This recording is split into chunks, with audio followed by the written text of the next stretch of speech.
ಮುರಳಿಯ ದಿನಾಂಕ 10/4/2026. ಪ್ರಾತಃ ಮುರಳಿ ಬಾಬ್ದಾದ ಮಧುಬನ. ತಂದೆ ತಿಳಿಸುತ್ತಾರೆ, ಮಧುರ ಮಕ್ಕಳೇ, ತಂದೆ ಬಂದಿದ್ದಾರೆ ಭಾರತವನ್ನು ಸಾಲ್ವೇಜ್ ಮಾಡಲು. ತಾವು ಮಕ್ಕಳು ಈ ಸಮಯದಲ್ಲಿ ತಂದೆಗೆ ಸಹಯೋಗಿಗಳಾಗಿದ್ದೀರಾ. ಭಾರತವೇ ಪ್ರಾಚೀನ ಖಂಡವಾಗಿದೆ. ಪ್ರಶ್ನೆ: ಶ್ರೇಷ್ಠ ಗುರಿಯಲ್ಲಿ ಅಡಚಣೆ ಹಾಕುವಂತಹ ಚಿಕ್ಕ ಚಿಕ್ಕ ಮಾತುಗಳು ಯಾವುದಾಗಿವೆ? ಶ್ರೇಷ್ಠ ಗುರಿ ಮುಟ್ಟುವುದರಲ್ಲಿ ಅಡಚಣೆ ಮಾಡುವಂತಹ ಚಿಕ್ಕ ಚಿಕ್ಕ ಮಾತುಗಳು ಯಾವುವು? ಉತ್ತರ: ಒಂದು ವೇಳೆ ಕಿಂಚಿತ್ತು ಯಾವುದೇ ಶೌಕ್ ಆಸಕ್ತಿ ಇದ್ದರೆ, ಅನಾಸಕ್ತಿ ವೃತ್ತಿ ಇಲ್ಲವೆಂದರೆ, ಒಳ್ಳೆಯ ಬಟ್ಟೆಗಳನ್ನು ತೊಡಬೇಕು, ಊಟದಲ್ಲಿ ಬುದ್ಧಿ ಅಲೆದಾಡುತ್ತಿದ್ದರೆ, ಚೆನ್ನಾಗಿ ಒಳ್ಳೊಳ್ಳೆ ತಿನ್ನಬೇಕು, ಒಳ್ಳೊಳ್ಳೆಯ ವಸ್ತ್ರಗಳನ್ನು ಧರಿಸಬೇಕು, ಒಳ್ಳೊಳ್ಳೆಯ ವಸ್ತುಗಳನ್ನು ಇಟ್ಕೋಬೇಕು, ಜಗತ್ತಿನ ಎಲ್ಲ ದೃಶ್ಯಗಳನ್ನು ನೋಡಬೇಕು, ಈ ಡ್ಯಾಶ್ ಡ್ಯಾಶ್ ಡ್ಯಾಶ್ ಇನ್ನೂ ಅನೇಕ ರೀತಿಯಲ್ಲಿ. ಸೊ ಈ ಮಾತುಗಳಿತ್ತೆಂದರೆ ಶ್ರೇಷ್ಠ ಗುರಿ ಮುಟ್ಟುವುದರಲ್ಲಿ ಅಡಚಣೆ ಆಗುವುದು. ಆದ್ದರಿಂದ ತಂದೆ ಹೇಳುತ್ತಾರೆ, ಮಕ್ಕಳೇ ವನವಾಸದಲ್ಲಿ ಇರಬೇಕು. ತಾವಂತೂ ಎಲ್ಲವನ್ನು ಮರೆಯಬೇಕು. ಈ ಶರೀರದ ನೆನಪು ಸಹ ಇರಬಾರದು. ಓಂ ಶಾಂತಿ. ಮಕ್ಕಳಿಗೆ ಇದನ್ನು ತಿಳಿಸಲಾಗಿದೆ, ಈ ಭಾರತವೇ ಅವಿನಾಶಿ ಖಂಡವಾಗಿದೆ ಮತ್ತು ಇದರ ಅಸಲ್ ಹೆಸರಾಗಿದೆ ಭಾರತ ಖಂಡ. ಹಿಂದೂಸ್ತಾನ ಎಂಬ ಹೆಸರು ನಂತರ ಬಂದಿದ್ದು. ಭಾರತಕ್ಕೆ ಹೇಳಲಾಗುವುದು ಆಧ್ಯಾತ್ಮಿಕ ಖಂಡ. ಇದು ಆಧ್ಯಾತ್ಮಿಕ ಖಂಡ, ಪ್ರಾಚೀನ ಖಂಡವಾಗಿದೆ. ಹೊಸ ಪ್ರಪಂಚದಲ್ಲಿ ಯಾವಾಗ ಖಂಡವಿತ್ತು, ಭಾರತ ಖಂಡವಿತ್ತು, ಆಗ ಬೇರೆ ಯಾವುದೇ ಖಂಡ ಇರಲಿಲ್ಲ. ಮುಖ್ಯವಾಗಿರುವುದೇ ಇಸ್ಲಾಮಿ, ಬೌದ್ಧಿ ಮತ್ತು ಕ್ರಿಶ್ಚಿಯನ್. ಸತ್ಯಯುಗದಲ್ಲಿ ಕೇವಲ ಭಾರತ ಇತ್ತು, ದೇವಿ ದೇವತೆಗಳ ರಾಜ್ಯ ಇತ್ತು. ಅನಂತರ ಮುಖ್ಯವಾಗಿ ಬಂದಿದ್ದು ದ್ವಾಪರ ಯುಗದಿಂದ ಇಸ್ಲಾಮಿ, ಬೌದ್ಧಿ, ಕ್ರಿಶ್ಚಿಯನ್. ಬಟ್ 5000 ವರ್ಷಗಳ ಕಾಲ ಇರುವಂಥದ್ದು ಭಾರತ. ಈಗಂತೂ ಬಹಳ ಖಂಡಗಳಾಗಿವೆ. ಭಾರತ ಅವಿನಾಶಿ ಖಂಡವಾಗಿದೆ. ಅದಕ್ಕೆ ಸ್ವರ್ಗ, ಹೆವೆನ್ ಎಂದು ಹೇಳಲಾಗುವುದು. ಹೊಸ ಪ್ರಪಂಚದಲ್ಲಿ ಹೊಸ ಖಂಡ ಒಂದೇ ಭಾರತವಿತ್ತು. ಹೊಸ ಪ್ರಪಂಚ ರಚಿಸುವವರು ಪರಮಪಿತ ಪರಮಾತ್ಮ ಆಗಿದ್ದಾರೆ. ಸ್ವರ್ಗದ ರಚಯಿತ ಹೆವೆನ್ಲಿ ಗಾಡ್ ಫಾದರ್. ಭಾರತವಾಸಿಗಳು ತಿಳಿದುಕೊಂಡಿದ್ದಾರೆ, ಈ ಭಾರತ ಅವಿನಾಶಿ ಖಂಡವಾಗಿದೆ. ಭಾರತ ಸ್ವರ್ಗವಾಗಿತ್ತು. ಯಾವಾಗ ಯಾರಾದರೂ ಶರೀರ ಬಿಡುತ್ತಾರೆ, ಆಗ ಹೇಳುತ್ತಾರೆ ಸ್ವರ್ಗಕ್ಕೆ ಹೋದರೆಂದು. ತಿಳಿದುಕೊಳ್ಳುತ್ತಾರೆ ಸ್ವರ್ಗ ಎಲ್ಲೋ ಮೇಲೆ ಇದೆ ಎಂದು. ದೆಲ್ವಾಡ ಮಂದಿರದಲ್ಲಿಯೂ ಸಹ ವೈಕುಂಠದ ಚಿತ್ರವನ್ನು ಮೇಲೆ ಛತ್ತಿಗೆ ಪ್ರಿಂಟ್ ತೋರಿಸಿದ್ದಾರೆ. ಛತ್ತಲ್ಲಿ ಸ್ಲ್ಯಾಬಲ್ಲಿ ತೋರಿಸಿದ್ದಾರೆ ಅಲ್ವಾ? ಇದು ಯಾರ ಬುದ್ಧಿಯಲ್ಲಿಯೂ ಬರುವುದಿಲ್ಲ. ಭಾರತವೇ ಸ್ವರ್ಗವಾಗಿತ್ತು, ಈಗ ಇಲ್ಲ. ಈಗಂತೂ ನರಕವಾಗಿದೆ ಅಂದಾಗ ಇದು ಸಹ ಅಜ್ಞಾನವಾಯಿತು. ಜ್ಞಾನ ಮತ್ತು ಅಜ್ಞಾನ ಎರಡು ವಸ್ತುಗಳಿವೆ. ಜ್ಞಾನಕ್ಕೆ ಹೇಳಲಾಗುವುದು ದಿನ ಎಂದು, ಅಜ್ಞಾನಕ್ಕೆ ಹೇಳಲಾಗುವುದು ರಾತ್ರಿ ಎಂದು. ಘೋರ ಪ್ರಕಾಶ ಮತ್ತು ಘೋರ ಅಂಧಕಾರವೆಂದು ಹೇಳಲಾಗುವುದು. ಪ್ರಕಾಶ ಎಂದರೆ ರೈಸ್, ಉತ್ಥಾನ. ಅಂಧಕಾರ ಎಂದರೆ ಫಾಲ್, ಪತನ. ಮನುಷ್ಯರು ಸೂರ್ಯನ ಅಂದರೆ ಫಾಲ್ ನೋಡಲಿಕ್ಕೋಸ್ಕರ, ಮುಳುಗುವುದನ್ನು ನೋಡಲಿಕ್ಕೆ ಸನ್ಸೆಟ್ಗೆ ಹೋಗ್ತಾರೆ. ಈಗ ಇದಂತೂ ಅದ್ದಿನ ಮಾತಾಗಿದೆ, ಸನ್ಸೆಟ್ ಅದೆಲ್ಲನೂ. ಅದಕ್ಕಾಗಿ ಹೇಳಲಾಗುವುದು ಬ್ರಹ್ಮರವರ ದಿನ, ಬ್ರಹ್ಮರವರ ರಾತ್ರಿ ಎಂದು. ಈಗ ಬ್ರಹ್ಮ ಅಂತೂ ಪ್ರಜಾಪಿತ ಆಗಿದ್ದಾರೆ ಅಂದಾಗ ಅವಶ್ಯವಾಗಿ ಪ್ರಜೆಗಳಿಗೆ ಪಿತ ಆದರೂ ಅಲ್ವೋ? ಜ್ಞಾನ ಅಂಜನ ಸದ್ಗುರು ಕೊಟ್ಟರು, ಅಜ್ಞಾನ ಅಂಧಕಾರ ವಿನಾಶವಾಯಿತು. ಈ ಮಾತುಗಳು ಪ್ರಪಂಚದಲ್ಲಿ ಯಾರೂ ತಿಳಿದುಕೊಂಡಿಲ್ಲ. ಇದಾಗಿದೆ ಹೊಸ ಪ್ರಪಂಚಕ್ಕಾಗಿ ಹೊಸ ಜ್ಞಾನ. ಸ್ವರ್ಗಕ್ಕಾಗಿ ಹೆವೆನ್ಲಿ ಗಾಡ್ ಫಾದರ್ನ ಜ್ಞಾನ ಬೇಕಾಗಿದೆ. ಗಾಯನವೂ ಇದೆ, ಫಾದರ್ ಈಸ್ ನಾಲೆಜ್ಫುಲ್ ಎಂದು. ಅಂದಾಗ ಟೀಚರ್ ಆಗಿಬಿಟ್ರು ಅಲ್ವಾ? ಫಾದರ್ಗೆ ಪತಿತ ಪಾವನ ಎಂದು ಹೇಳಲಾಗುವುದು. ತಂದೆಗೆ, ಶಿವ ತಂದೆಗೆ ಪತಿತ ಪಾವನ ಎಂದು ಹೇಳಲಾಗುವುದು. ಬೇರೆ ಯಾರಿಗೂ ಸಹ ಪತಿತ ಪಾವನ ಎಂದು ಹೇಳುವುದಿಲ್ಲ. ಶ್ರೀಕೃಷ್ಣನಿಗೂ ಸಹ ಹೇಳಲಾಗುವುದಿಲ್ಲ. ಫಾದರ್ ಅಂತೂ ಎಲ್ಲರಿಗೂ ಒಬ್ಬರೇ ಆಗಿದ್ದಾರೆ. ಶ್ರೀಕೃಷ್ಣ ಅಂತೂ ಎಲ್ಲರಿಗೂ ತಂದೆ ಅಲ್ಲ. ಅವರಂತೂ ಯಾವಾಗ ದೊಡ್ಡವರಾಗ್ತಾರೆ, ವಿವಾಹ ಆಗುವುದು, ಆಗ ಅವರ ಮಕ್ಕಳಿಗೆ, ಒಬ್ಬರಿಬ್ಬರು ಮಕ್ಕಳಿಗೆ ತಂದೆ ಆಗ್ತಾರೆ. ರಾಧಾಕೃಷ್ಣರಿಗೆ ರಾಜಕುಮಾರ ರಾಜಕುಮಾರಿ ಎಂದು ಹೇಳಲಾಗುವುದು. ಎಂದು ಸ್ವಯಂವರವಂತೂ ಆಗತ್ತೆ ಅಲ್ವಾ. ವಿವಾಹದ ನಂತರವೇ ತಂದೆ ತಾಯಿ ಆಗ್ತಾರೆ. ಅವರಿಗೆಂದಿಗೂ ಸಹ ಗಾಡ್ ಫಾದರ್ ಎಂದು ಹೇಳಲಾಗುವುದಿಲ್ಲ. ವಿಶ್ವದ ಗಾಡ್ ಫಾದರ್ ಕೇವಲ ಒಬ್ಬರೇ ನಿರಾಕಾರ ತಂದೆಯಾಗಿದ್ದಾರೆ. Great great grandfather Shiva ತಂದೆಗೆ ಹೇಳಲಾಗುವುದು, ಕೃಷ್ಣನಿಗೆ ಅಲ್ಲ. ಗ್ರೇಟ್ ಗ್ರೇಟ್ ಗ್ರ್ಯಾಂಡ್ ಫಾದರ್ ಆಗಿದ್ದಾರೆ ಪ್ರಜಾಪಿತ ಬ್ರಹ್ಮ. ಅವರಿಂದ ಮನೆತನ ತಯಾರಾಗುವುದು. ನಿರಾಕಾರಿ ತಂದೆ ಶಿವ ತಂದೆಯಾಗಿದ್ದಾರೆ. ನಿರಾಕಾರಿ ಆತ್ಮರಿಗೆ ತಂದೆ. ನಿರಾಕಾರಿ ಆತ್ಮರು ಯಾವಾಗ ಇಲ್ಲಿ ಶರೀರದಲ್ಲಿ ಬರುತ್ತಾರೆ, ಆಗ ಭಕ್ತಿ ಮಾರ್ಗದಲ್ಲಿ ಕರೆಯುತ್ತಾರೆ. ರಾಧಾಕೃಷ್ಣರಿಗೆ ರಾಜಕುಮಾರ ರಾಜಕುಮಾರಿ ಎಂದು ಹೇಳಲಾಗುವುದು. ಅವ್ರಿಗೆ ಸ್ವಯಂವರವೂ ಸಹ ಆಗಬಹುದಲ್ವಾ. ವಿವಾಹದ ನಂತರವೇ ತಂದೆ ತಾಯಿ ಆಗುತ್ತಾರೆ. ಅವರಿಗೆಂದಿಗೂ ವಿಶ್ವದ ಗಾಡ್ ಫಾದರ್ ಎಂದು ಹೇಳಲು ಸಾಧ್ಯವಿಲ್ಲ. ವಿಶ್ವದ ಭಗವಂತ ಗಾಡ್ ಫಾದರ್ ಕೇವಲ ಒಬ್ಬ ನಿರಾಕಾರ ತಂದೆಯಾಗಿದ್ದಾರೆ. ಅವರಿಗೇನೆ ವರ್ಲ್ಡ್ ಗಾಡ್ ಫಾದರ್ ಎಂದು ಹೇಳಲಾಗುವುದು. ಗ್ರೇಟ್ ಗ್ರೇಟ್ ಗ್ರ್ಯಾಂಡ್ ಫಾದರ್ ಎಂದು ಬ್ರಹ್ಮ ಬಾಬರವರಿಗೆ ಹೇಳ್ತೀವಿ, ಶಿವ ಬಾಬರವರಿಗೆ ಅಲ್ಲ. Prajapita Brahma great great grand father ಆಗಿದ್ದಾರೆ. ಅವರಿಂದ ಎಲ್ಲ ರೆಂಬೆ ಕೊಂಬೆಗಳು ಬರುತ್ತವೆ, ವೃಕ್ಷದ ವೃದ್ಧಿ ಆಗುವುದು. ನಿರಾಕಾರ ತಂದೆಯಂತೂ ನಿರಾಕಾರ ಆತ್ಮರಿಗೆ ತಂದೆಯಾಗಿದ್ದಾರೆ. ನಿರಾಕಾರಿ ಆತ್ಮರು ಯಾವಾಗ ಈ ಶರೀರದಲ್ಲಿ ಬರುತ್ತಾರೆ, ಆಗ ಭಕ್ತಿ ಮಾರ್ಗದಲ್ಲಿ ಕರೆಯಲಾಗುವುದು. ತಾವು ಈ ಎಲ್ಲ ಹೊಸ ಮಾತುಗಳನ್ನು ಕೇಳುತ್ತೀರಾ. ಯಥಾರ್ಥವಾಗಿ ಯಾವುದೇ ಶಾಸ್ತ್ರದಲ್ಲಿ ಇಲ್ಲ. ತಂದೆ ಹೇಳುತ್ತಾರೆ, ನಾನು ಸನ್ಮುಖದಲ್ಲಿ ಕುಳಿತು ತಾವು ಮಕ್ಕಳಿಗೆ ತಿಳಿಸುತ್ತಿದ್ದೇನೆ. ನಂತರ ಈ ಪೂರ್ತಿ ಜ್ಞಾನ ಮಾಯವಾಗುವುದು. ಯಾವಾಗ ತಂದೆ ಬರುತ್ತಾರೆ, ಆಗ ಯಥಾರ್ಥ ಜ್ಞಾನವನ್ನು ತಿಳಿಸುತ್ತಾರೆ. ತಾವು ಮಕ್ಕಳಿಗೆ ಸನ್ಮುಖದಲ್ಲಿ ತಿಳಿಸಿ ಆಸ್ತಿಯನ್ನು ಕೊಡುತ್ತಾರೆ. ಅನಂತರ ಶಾಸ್ತ್ರ ತಯಾರಾಗುವುದು. ಯಥಾರ್ಥವಾಗಿ ಆಗಲು ಸಾಧ್ಯವಿಲ್ಲ, ಏಕೆಂದರೆ ಸತ್ಯತೆಯ ಪ್ರಪಂಚವೇ ಸಮಾಪ್ತಿಯಾಗಿ ಸುಳ್ಳಿನ ಖಂಡವಾಗುವುದು. ದ್ವಾಪರ ಯುಗದಿಂದ ಸುಳ್ಳಿನ ವಸ್ತುಗಳು ಇರುತ್ತದೆ, ಏಕೆಂದರೆ ಇಳಿಯುವ ಕಲೆಯಾಗುವುದು. ಸತ್ಯತೆಯಿಂದ ಹತ್ತುವ ಕಲೆಯಾಗುವುದು.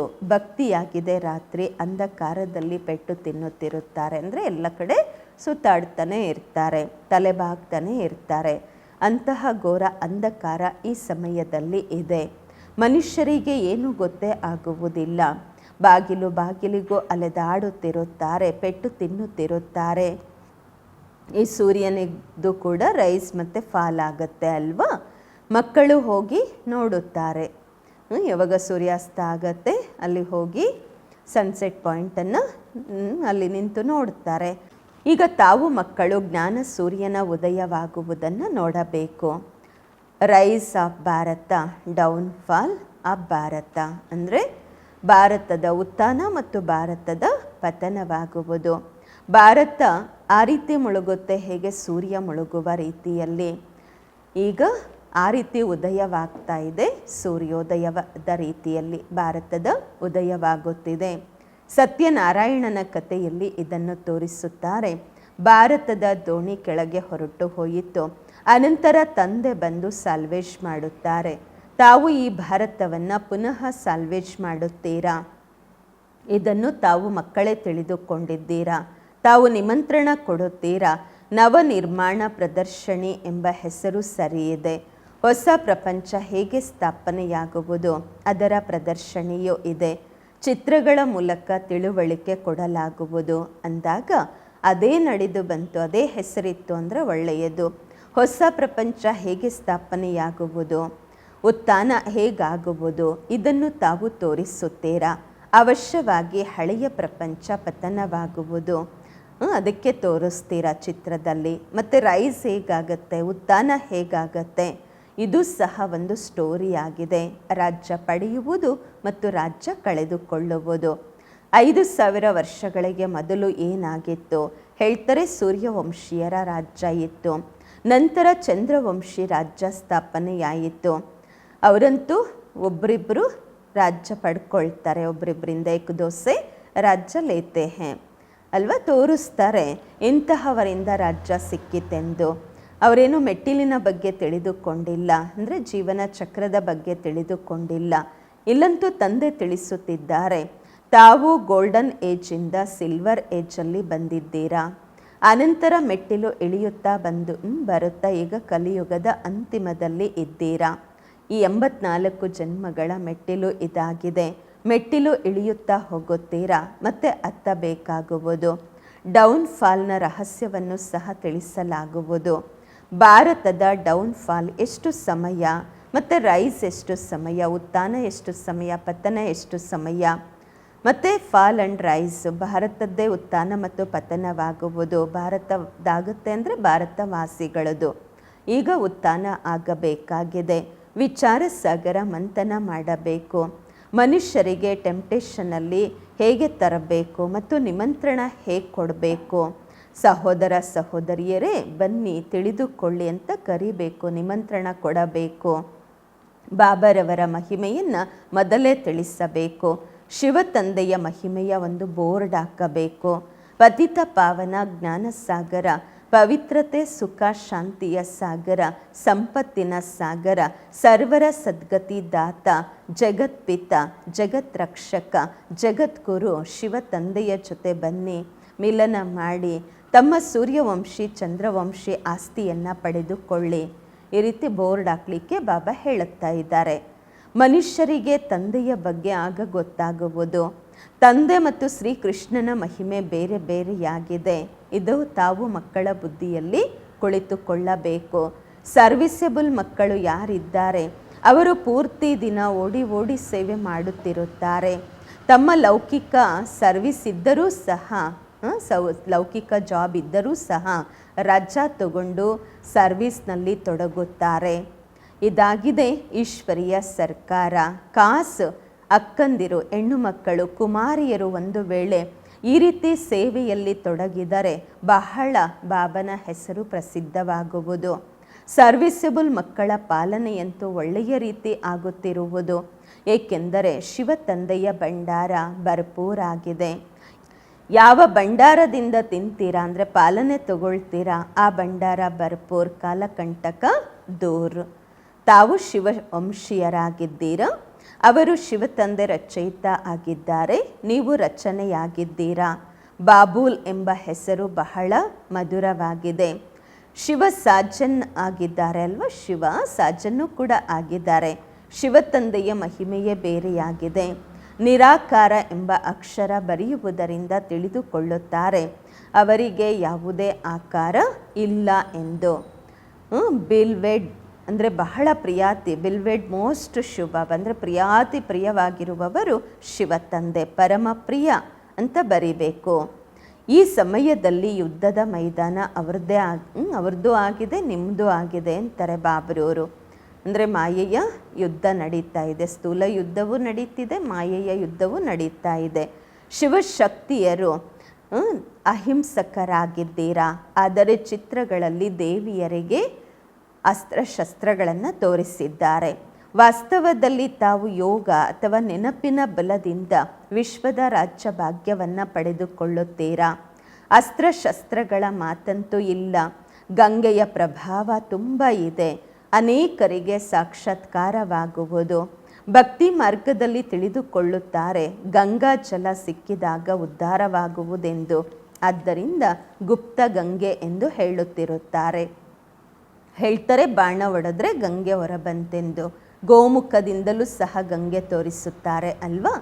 ತಾವು ಕೇಳ್ತೀರಾ, ಆಗ ಹೇಳ್ತಾರೆ ಗುಪ್ತವಾಗಿ ಗಂಗೆ ಹೊರಬಂತು ಎಂದು.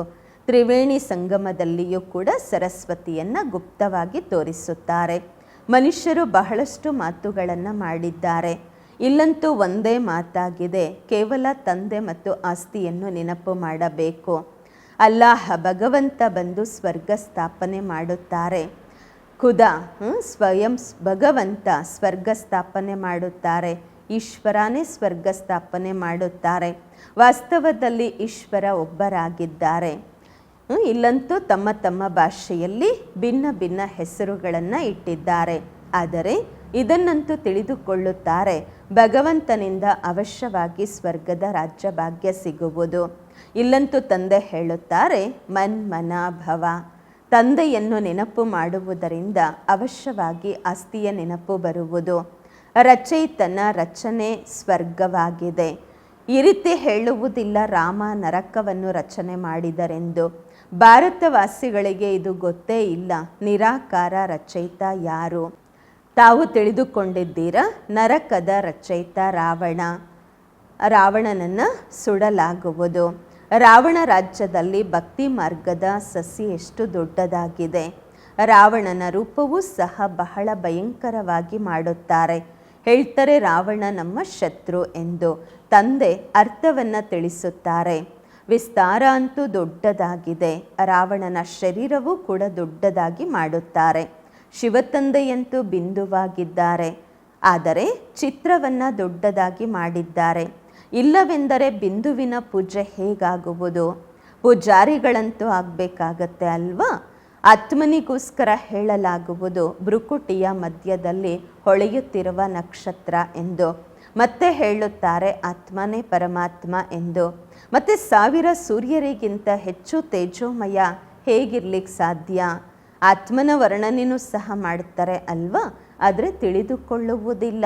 ಒಂದು ವೇಳೆ ಪರಮಾತ್ಮ 1000 ಸೂರ್ಯರಿಗಿಂತಲೂ ತೇಜೋಮಯವಾಗಿರುವುದಾದರೆ ಪ್ರತಿಯೊಬ್ಬರಲ್ಲೂ ಪ್ರವೇಶ ಹೇಗೆ ಮಾಡೋದು?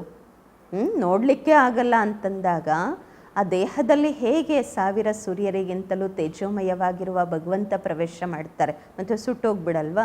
ನೋಡಲಿಕ್ಕೆ ಸಹನೆ ಮಾಡ್ಕೊಳಕ್ಕಾಗಲ್ಲ ಅಂದಾಗ ಪ್ರವೇಶ ಮಾಡಿದ್ರೆ ಸಮೀಪ ಬಂದರೆ ಹೇಗಿರುತ್ತೆ? ಎಷ್ಟು ಅಯಥಾರ್ಥ ಮಾತುಗಳನ್ನು ಬರೆದಿದ್ದಾರೆ ಅಲ್ವಾ ಅಂತಾರೆ ಬಾಬಾ. ಕೇಳಿ ಏನಾಗಬೇಕು? ಹೇಳ್ತಾರೆ ಆತ್ಮನೇ ಪರಮಾತ್ಮ ಅಂದಾಗ ತಂದೆಯ ರೂಪವೂ ಸಹ ಆ ರೀತಿಯೇ ಇದೆ ಅಲ್ವಾ? ಅದರ ಪೂಜೆಗೋಸ್ಕರ ದೊಡ್ಡ ಲಿಂಗವನ್ನು ತಯಾರು ಮಾಡಿದ್ದಾರೆ. ಕಲ್ಲಿಂದು ಎಷ್ಟು ದೊಡ್ಡ ದೊಡ್ಡ ಚಿತ್ರಗಳನ್ನು ತಯಾರು ಮಾಡುತ್ತಾರೆ. ಹೇಗೆ ಗುಹೆಯಲ್ಲಿ ದೊಡ್ಡ ದೊಡ್ಡ ಪಾಂಡವ ತೋರಿಸ್ತಾರೆ, ದೊಡ್ಡ ದೊಡ್ಡ ಮಂದಿರಗಳನ್ನು ತೋರಿಸ್ತಾರೆ, ಮೂರ್ತಿಗಳನ್ನು ತೋರಿಸುತ್ತಾರೆ. ಆದರೆ ಏನು ತಿಳಿದುಕೊಂಡಿಲ್ಲ, ಗುಹೆಯಲ್ಲಿ ಯಾಕೆ ಮಾಡೋದು ಅಂತ ಏನೂ ಗೊತ್ತಿಲ್ಲ. ಇದಾಗಿದೆ ವಿದ್ಯಾಭ್ಯಾಸ. ವ್ಯಾಪಾರ ಮತ್ತು ವಿದ್ಯಾಭ್ಯಾಸ ಬೇರೆ ಬೇರೆಯಾಗಿದೆ. ಬಾಬಾ ಓದಿಸುತ್ತಾರೆ ಮತ್ತು ವ್ಯಾಪಾರವನ್ನು ಸಹ ಕಲಿಸುತ್ತಾರೆ. ಓದಿಸ್ತಾರೆ ಮತ್ತೆ ಹೇಳ್ತಾರೆ ಈ ಜ್ಞಾನರತ್ನಗಳನ್ನು ಎಲ್ಲರಿಗೂ ಹಂಚಿ ಅಂತ ಹೇಳಿ. ಬೋರ್ಡಲ್ಲಿಯೂ ಸಹ ಮೊದಲು ತಂದೆಯ ಮಹಿಮೆ ಇರಬೇಕು, ತಂದೆಯ ಪೂರ್ತಿ ಮಹಿಮೆಯನ್ನು ಬರೆಯಬೇಕು. ಈ ಮಾತುಗಳು ತಾವು ಮಕ್ಕಳ ಬುದ್ಧಿಯಲ್ಲಿ ನಂಬರ್ ವಾರ್ ಪುರುಷಾರ್ಥದ ಅನುಸಾರವಾಗಿ ಬರುವುದು. ಆದ್ದರಿಂದ ಮಹಾರಥಿ ಕುದುರೆ ಸವಾರರೆಂದು ಹೇಳಲಾಗುವುದು. ಏನೆಲ್ಲ ಅಸ್ತ್ರಶಸ್ತ್ರಗಳಿದೆ ಅದರ ಮಾತಂತೂ ಇಲ್ಲ. ತಂದೆ ಬುದ್ಧಿಯ ಬೀಗವನ್ನು ತೆರೆಯುತ್ತಾರೆ. ಬುದ್ಧಿಗೆ ಬಿದ್ದಿರುವಂತಹ ಗೋಡ್ರೇಜ್ ಬೀಗವನ್ನು ಮತ್ತಾರೂ ಸಹ ತೆರೆಯಲು ಸಾಧ್ಯ ಇಲ್ಲ, ಬಾಬಾ ಒಬ್ಬರೇ ತೆರೀಲಿಕ್ಕೆ ಸಾಧ್ಯ. ತಂದೆಯ ಬಳಿ ಮಿಲನ ಮಾಡಲು ಬಂದಾಗ ಬಾಬಾ ಮಕ್ಕಳನ್ನು ಕೇಳುತ್ತಾರೆ, ಮಕ್ಕಳೇ ಮೊದಲೆಂದಾದರೂ ಬಾಬರೂರ ಮಿಲನ ಮಾಡಿದ್ರ? ಈ ಸ್ಥಾನದಲ್ಲಿ ಈ ದಿನ ಎಂದಾದರೂ ಮಿಲನ ಮಾಡಿದ್ರ? ಸೊ ಮಕ್ಕಳು ಹೇಳುತ್ತಾರೆ, ಹಾ ಬಾಬಾ 5000 ವರ್ಷಗಳಿಗೆ ಮೊದಲು ಮಿಲನ ಮಾಡಿದ್ದೆವು. ಈಗ ಈ ಮಾತುಗಳು ಈ ರೀತಿ ಯಾರೂ ಕೇಳಲು ಸಾಧ್ಯವಿಲ್ಲ. ಎಷ್ಟು ಗುಹ್ಯವಾದ ತಿಳಿದುಕೊಳ್ಳಬೇಕಾದ ಮಾತುಗಳು, ಎಷ್ಟು ಜ್ಞಾನದ ಯುಕ್ತಿಗಳನ್ನು ಬಾಬಾ ತಿಳಿಸುತ್ತಾರೆ. ಆದರೆ ಧಾರಣೆ ನಂಬರ್ ವಾರ್ ಆಗಿ ಆಗುವುದು. ಶಿವತಂದೆಯ ಮಹಿಮೆಯೇ ಬೇರೆ, ಬ್ರಹ್ಮ ವಿಷ್ಣು ಶಂಕರರ ಮಹಿಮೆ ಬೇರೆ. ಪ್ರತಿಯೊಬ್ಬರ ಪಾತ್ರ ಬೇರೆ ಬೇರೆಯಾಗಿದೆ. ಒಬ್ಬರ ಪಾತ್ರವಿದ್ದಂತೆ ಮತ್ತೊಬ್ಬರದು ಇಲ್ಲ. ಇದು ಅನಾದಿ ಡ್ರಾಮಾ ಆಗಿದೆ. ಪುನಃ ಇದೇ ಪುನರಾವರ್ತನೆ ಆಗುವುದು. ಈಗ ನಿಮ್ಮ ಬುದ್ಧಿಯಲ್ಲಿ ಕುಳಿತಿದೆ, ನಾವು ಹೇಗೆ ಮೂಲವತನದಲ್ಲಿ ಹೋಗುತ್ತೇವೆ, ನಂತರ ಪಾತ್ರ ಮಾಡಲು ಬರುತ್ತೇವೆ. ಹೋಗ್ತೀವಿ ವಯಾ ಸೂಕ್ಷ್ಮವತನ. ಬರುವ ಸಮಯದಲ್ಲಿ ಸೂಕ್ಷ್ಮವತನ ಇರುವುದಿಲ್ಲ. ಸೂಕ್ಷ್ಮವತನದ ಸಾಕ್ಷಾತ್ಕಾರ ಎಂದಿಗೂ ಯಾರಿಗೂ ಆಗುವುದಿಲ್ಲ. ಸೂಕ್ಷ್ಮವತನದ ಸಾಕ್ಷಾತ್ಕಾರ ಮಾಡಿಕೊಳ್ಳಲು ಏನು ತಪಸ್ಸು ಮಾಡುವುದಿಲ್ಲ. ಏಕೆಂದರೆ ಸೂಕ್ಷ್ಮವತನದ ಬಗ್ಗೆ ಯಾರೂ ತಿಳಿದುಕೊಂಡಿಲ್ಲ. ಅವ ಹೇಳ್ತಾರೆ ಸೂಕ್ಷ್ಮವತನದ ಭಕ್ತರು ಯಾರೂ ಇಲ್ಲ. ಪರಮಧಾಮದಲ್ಲಿ ಹೋಗಬೇಕು, ಮುಕ್ತಿಯಲ್ಲಿ ಹೋಗ್ಲಿಕ್ಕೋಸ್ಕರ ಭಕ್ತಿ ಮಾಡ್ತಾರೆ, ತಪಸ್ ಮಾಡ್ತಾರೆ. ಸನ್ಯಾಸವನ್ನು ಸ್ವೀಕಾರ ಮಾಡ್ತಾರೆ. ಆದರೆ ಸೂಕ್ಷ್ಮವತನದ ಬಗ್ಗೆ ಯಾರಿಗೂ ಗೊತ್ತಿಲ್ಲ, ಅಲ್ಲಿಗೋಸ್ಕರ ಯಾರು ತಪಸ್ ಮಾಡೋದಿಲ್ಲ. ಸೂಕ್ಷ್ಮವತನವನ್ನು ಬಾಬಾರವರು ಈಗ ರಚಿಸಿದ್ದಾರೆ. ಸೂಕ್ಷ್ಮವತನ ಮನೆಗೆ ಹೋಗುತ್ತೇವೆ, ನಂತರ ಹೊಸ ಪ್ರಪಂಚದಲ್ಲಿ ಬರುತ್ತೇವೆ. ಈ ಸಮಯದಲ್ಲಿ ತಾವು ಅಲ್ಲಿ ಹೋಗುತ್ತಾ ಬರುತ್ತಾ ಇರುತ್ತೀರಾ. ನಿಮ್ಮದು ನಿಶ್ಚಿತಾರ್ಥವಾಗಿದೆ. ಇದು ನಿಮ್ಮ ತಾಯಿ ಮನೆ ಆಗಿದೆ. ವಿಷ್ಣುವಿಗೆ ಪಿತಾ ಎಂದು ಹೇಳುವುದಿಲ್ಲ, ಅದಾಗಿದೆ ಅತ್ತೆ ಮನೆ. ಯಾವಾಗ ಕನ್ಯೆ ಅತ್ತೆ ಮನೆಗೆ ಹೋಗುತ್ತಾರೆ ಆಗ ಹಳೆಯ ಎಲ್ಲ ಬಟ್ಟೆಗಳನ್ನು ಬಿಟ್ಟು ಹೋಗುತ್ತಾರೆ. ತಾವು ಹಳೆಯ ಪ್ರಪಂಚವನ್ನು ಬಿಟ್ಟು ಹೋಗುತ್ತೀರಾ. ನಿಮ್ಮದು ಆ ವಾನಪ್ರಸ್ಥ ಅವಸ್ಥೆಯಲ್ಲಿ ಎಷ್ಟು ವ್ಯತ್ಯಾಸ ಇದೆ. ಲೌಕಿಕದವರ ವಾನಪ್ರಸ್ಥ ಅವಸ್ಥೆಯಲ್ಲಿ ನಿಮ್ಮ ವಾನಪ್ರಸ್ಥ ಅವಸ್ಥೆಯಲ್ಲಿ ಎಷ್ಟು ಅಂತರವಿದೆ. ನೀವು ಬಹಳ ಅನಾಸಕ್ತರಾಗಿ ಇರಬೇಕು. ದೇಹಾಭಿಮಾನವನ್ನು ಮುರಿಯಬೇಕು. ಒಳ್ಳೆ ಉನ್ನತವಾದ ಸೀರೆ ಧರಿಸುವುದು, ವಸ್ತ್ರಗಳನ್ನು ಧರಿಸಿದ್ದೀರಾ ಅಂದರೆ ತಕ್ಷಣ ದೇಹಾಭಿಮಾನ ಬರುತ್ತದೆ. ನಾನು ಆತ್ಮನಾಗಿದ್ದೇನೆ ಎಂಬುದು ಮರೆತು ಹೋಗುತ್ತದೆ. ಈ ಸಮಯದಲ್ಲಿ ತಾವು ವನವಾಸದಲ್ಲಿ ಇದ್ದೀರಾ. ವನವಾಸ ಮತ್ತು ವಾನಪ್ರಸ್ಥ ಒಂದೇ ಮಾತಾಗಿದೆ. ಶರೀರವನ್ನು ಬಿಡಬೇಕಾದರೆ ಸಾಡಿ ನಹಿ ಚೋಡೆಂಗೆ ಕ್ಯಾ ಬಾಬಾ ಕೇಳ್ತಾರೆ. ಶರೀರ ಬಿಡಬೇಕಾದ್ರೆ ಇಷ್ಟು ಒಳ್ಳೆ ಸೀರೆ ಇದೆ ಅಂತ ಹೇಳಿ ಸೀರೆಯನ್ನು ಬಿಡುವುದಿಲ್ಲವೇನು? ಹಗುರವಾದ ಸಾಡಿ ಸಿಕ್ಕಿದ್ರೆ ಮನಸ್ಸೇ ಚಿಕ್ಕದಾಗ್ಬಿಡುತ್ತೆ. ಕಡಿಮೆ ಬೆಲೆದು ಕ್ವಾಲಿಟಿ ಕಡಿಮೆ ಇರೋದು ಸಿಕ್ತು ಅಂದರೆ ನಿಮಗೆ ಮನಸ್ಸೇ ಚಿಕ್ಕದಾಗ್ಬಿಡತ್ತೆ ಅಂತಾರೆ ಬಾಬಾ. ಇದರಲ್ಲಂತೂ ಇನ್ನೂ ಖುಷಿ ಆಗಬೇಕು, ಒಳ್ಳೆಯದಾಯಿತು, ಕಡಿಮೆ ಕ್ವಾಲಿಟಿದು ಸಿಕ್ತು, ಜಾಸ್ತಿ ಕಾಸ್ಟ್ಲಿ ಸಿಗಲಿಲ್ಲ, ಕಡಿಮೆ ರೇಟದ್ದು ಸಿಕ್ತು. ಯಾಕೆಂದರೆ ಅದ್ರ ಕಡೆ ಗಮನ ಹೋಗೋದಿಲ್ಲ. ಒಳ್ಳೆಯ ವಸ್ತುವನ್ನು ಸಂಭಾಲನೆಯೂ ಮಾಡಬೇಕಾಗಿ ಬರತ್ತೆ. ಬಾಬಾ ಹೇಳ್ತಾರೆ ಒಳ್ಳೆ ಬಟ್ಟೆಗಳನ್ನು ಧರಿಸ್ಬೇಕು, ತಿನ್ನಬೇಕು. ಈ ಚಿಕ್ಕ ಚಿಕ್ಕ ಮಾತುಗಳು ಸಹ ಶ್ರೇಷ್ಠ ಗುರಿಯನ್ನು ತಲುಪುವುದರಲ್ಲಿ ವಿಘ್ನ ಆಕತ್ತೆ. ಗುರಿ ಬಹಳ ದೊಡ್ಡದಿದೆ. ಕಥೆಯಲ್ಲಿಯೂ ತಿಳಿಸುತ್ತಾರೆ ಅಲ್ವಾ, ಪತಿಗೆ ಹೇಳಿದ್ರು ಈ ಲಾಠಿಯನ್ನು ಬಿಟ್ಟು ಬಿಡಿ ಎಂದು. ತಂದೆ ಹೇಳುತ್ತಾರೆ ಈ ಹಳೆಯ ಬಟ್ಟೆಗಳು, ಹಳೆಯ ಪ್ರಪಂಚ ಎಲ್ಲ ಸಮಾಪ್ತಿಯಾಗತ್ತೆ. ಆದ್ದರಿಂದ ಈ ಪೂರ್ತಿ ಪ್ರಪಂಚದ ಜೊತೆ ಬುದ್ಧಿಯೋಗ ಮರೆಯಬೇಕು. ಇದಕ್ಕೆ ಬೇಹದ್ದಿನ ಸನ್ಯಾಸ ಎಂದು ಹೇಳಲಾಗುವುದು. ಸನ್ಯಾಸಿಗಳಂತೂ ಹದ್ದಿನ ಸನ್ಯಾಸ ಮಾಡಿದ್ರು. ಈಗಂತೂ ಅವರು ಕೂಡ ಪ್ರಪಂಚದಲ್ಲೇ ಬಂದುಬಿಟ್ಟಿದ್ದಾರೆ. ಮೊದಲೆಲ್ಲ ಕಾಡುಗಳಲ್ಲಿ ಇರ್ತಾ ಇದ್ದರು, ಈಗ ನಗರಗಳಲ್ಲಿ ಬಂದಿದ್ದಾರೆ. ಮೊದಲು ಅವರಲ್ಲಿಯೂ ಸಹ ತುಂಬ ಶಕ್ತಿ ಇತ್ತು. ಕೆಳಗೆ ಇಳಿಯುವಂತಹವರ ಮಹಿಮೆ ಏನಾಗತ್ತೆ. ಹೊಸ ಹೊಸ ಆತ್ಮರೂ ಸಹ ಅಂತಿಮದವರೆಗೆ ಬರುತ್ತಿರುತ್ತಾರೆ ಪಾತ್ರ ಮಾಡಲು. ಅವರಲ್ಲಿ ಏನು ಶಕ್ತಿ ಇರುತ್ತೆ. ನೀವಂತೂ ಪೂರ್ತಿ 84 ಜನ್ಮ ಪಡೆದುಕೊಳ್ಳುತ್ತೀರಾ. ಈ ಎಲ್ಲ ಮಾತುಗಳು ತಿಳಿದುಕೊಳ್ಳಲು ಎಷ್ಟು ಒಳ್ಳೆಯ ಬುದ್ಧಿ ಬೇಕು. ಸರ್ವಿಸಬಲ್ ಮಕ್ಕಳು ಸರ್ವಿಸ್ನಲ್ಲಿ ಉಮಂಗ ಉತ್ಸಾಹದಲ್ಲಿ ಬರುತ್ತಾರೆ. ನನ್ನ ಸಾಗರನ ಮಕ್ಕಳು ಆ ರೀತಿ ಭಾಷಣ ಮಾಡಬೇಕು, ಹೇಗೆ ಬಾಬರೂರಿಗೆ ಉಮಂಗ ಬರುತ್ತೆ. ಇದರಲ್ಲಿ ಹೆದರಬಾರದು ಅಂತಾರೆ. ಬಾಬರೂರು ಭಾಷಣ ಮಾಡುವುದರಲ್ಲಿ ಹೆದರಬಾರದು. ಮತ್ತು ಎಲ್ಲ ನನಗೆ ಗೊತ್ತು ಅಂತಲೂ ಇರಬಾರ್ದು, ಭಯನೂ ಪಡಬಾರ್ದು. ಬಾಬರವರ ಸಂದೇಶ ಕೊಡಬೇಕು. ಒಳ್ಳೆಯದು. ಮಧುರಾತಿ ಮಧುರ ಅಗಲಿ ಹೋಗಿ ಮರಳಿ ಸಿಕ್ಕಿರುವ ಮಕ್ಕಳ ಪ್ರತಿಯಾಗಿ ಮಾತ್ಪಿತಾ ಬಾಪ್ ದಾದಾರವರ ನೆನಪು, ಪ್ರೀತಿ, ಬೆಳಗಿನ ವಂದನೆಗಳು. ಆತ್ಮಿಕ ಮಕ್ಕಳಿಗೆ ಆತ್ಮಿಕ ತಂದೆಯ ನಮಸ್ಕಾರಗಳು. ನಾವು ಆತ್ಮಿಕ ಮಕ್ಕಳಿಂದ ಆತ್ಮಿಕ ಮಾತ್ಪಿತಾ ಬಾಪ್ ದಾದಾರವರಿಗೆ ನೆನಪು, ಪ್ರೀತಿ, ಬೆಳಗಿನ ವಂದನೆಗಳು ಹಾಗೂ ನಮಸ್ಕಾರಗಳು. ಧಾರಣೆಗಾಗಿ ಮುಖ್ಯ ಸಾರ. ಫಸ್ಟ್ ಪಾಯಿಂಟು, ಬುದ್ಧಿಯಿಂದ ಬೇಹದ್ದಿನ ಸನ್ಯಾಸ ಮಾಡಬೇಕು. ವಾಪಸ್ ಮನೆಗೆ ಹೋಗುವ ಸಮಯವಾಗಿದೆ. ಆದ್ದರಿಂದ ಹಳೆಯ ಪ್ರಪಂಚ ಮತ್ತು ಹಳೆಯ ಶರೀರದಿಂದ ಅನಾಸಕ್ತರಾಗಿ ಇರಬೇಕು. ಎರಡನೇ ಪಾಯಿಂಟು, ಡ್ರಾಮಾದ ಪ್ರತಿ ದೃಶ್ಯವನ್ನು ನೋಡುತ್ತಿದ್ದರೂ ಸದಾ ಹರ್ಷಿತವಾಗಿ ಇರಬೇಕು. ಫಸ್ಟ್ ಪಾಯಿಂಟ್ ಹೇಳಿದ್ರು ಬಾಬಾ, ಬುದ್ಧಿಯಿಂದ ಬೇಹದ್ದಿನ ಸನ್ಯಾಸ ಮಾಡಬೇಕು. ವಾಪಸ್ ಮನೆಗೆ ಹೋಗುವ ಸಮಯವಾಗಿದೆ. ಆದ್ದರಿಂದ ಹಳೆಯ ಪ್ರಪಂಚ ಮತ್ತು ಹಳೆಯ ಶರೀರದಿಂದ ಅನಾಸಕ್ತರಾಗಿರಬೇಕು.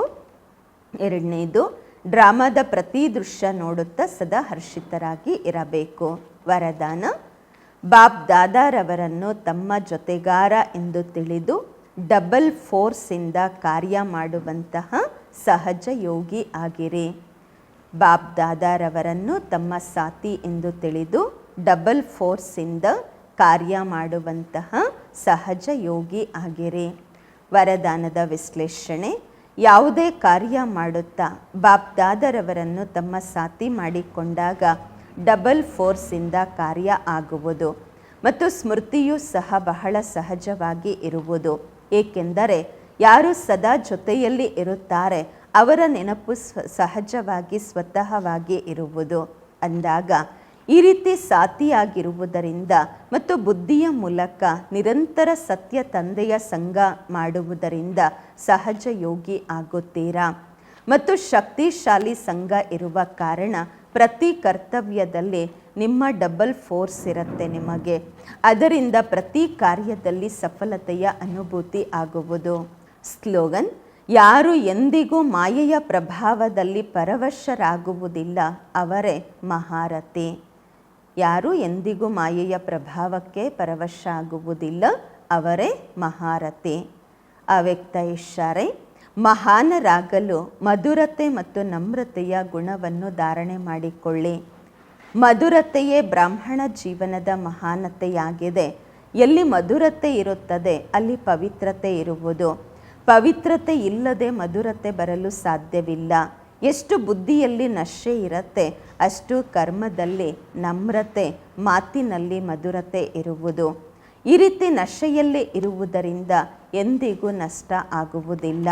ಸಿದ್ಧಿಯನ್ನು ಪಡೆಯಲು ಸ್ವಯಂವನ್ನು ನಮ್ರಚಿತ್ತ ನಿರ್ಮಾಣ ಪ್ರತಿ ಮಾತಲ್ಲಿ ತಮ್ಮನ್ನು ತಾವು ಗುಣಗ್ರಾಹಕ ಮತ್ತು ಮಧುರತೆಯಿಂದ ಸಂಪನ್ನ ಮಾಡಿಕೊಳ್ಳುತ್ತೀರಾ. ಓಂ ಶಾಂತಿ.